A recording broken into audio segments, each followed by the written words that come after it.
Hello, कसे आहात सगळे? आम्ही निघालो होतो हॉटेल जगदंबा येथे.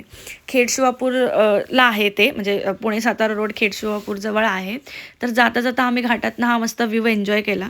मग आला आपला कात्रजचा बोगदा. बोगद्यातनं डायरेक्ट बाहेर पडलो, ते डायरेक्ट थेट हॉटेल जगदंबाच्या गेटजवळच आलो. तर सर्वात अगोदर आतमध्ये गेल्या-गेल्या आम्ही बघून घेतलं अगोदर कुठे बसायचंय, काय करायचंय कारण तिथे थोडंसं बांधकाम चालू आहे. त्यांचं हॉटेल वाढवायचं काम चालू होतं. तर आता गेल्या-गेल्या तुम्ही बघू शकता इकडे किती काही गर्दीच नाहीये. आता हे विचारू नका तुम्ही कोणत्या वारी गेलो होतो.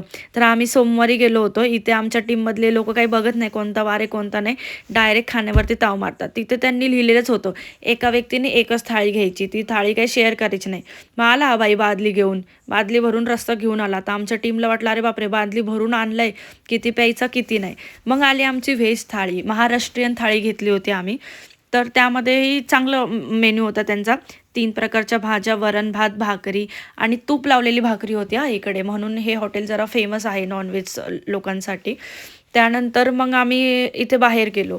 मग इथे बाहेर त्यांचे असे वेगवेगळे शॉप्स पण आहेत. पानचं आहे, आईस्क्रीमचं आहे. तर आम्ही आईस्क्रीम पण घेतली होती. तसंच मी इथे ह्यांना म्हटलं, "अहो जरा आईस्क्रीमचा फोटो काढू." तर त्यांना वाटलं माझी मागती की काय, पळूनच गेले. मग मी इथे बडीशोप खाल्ली आणि निघालो आम्ही.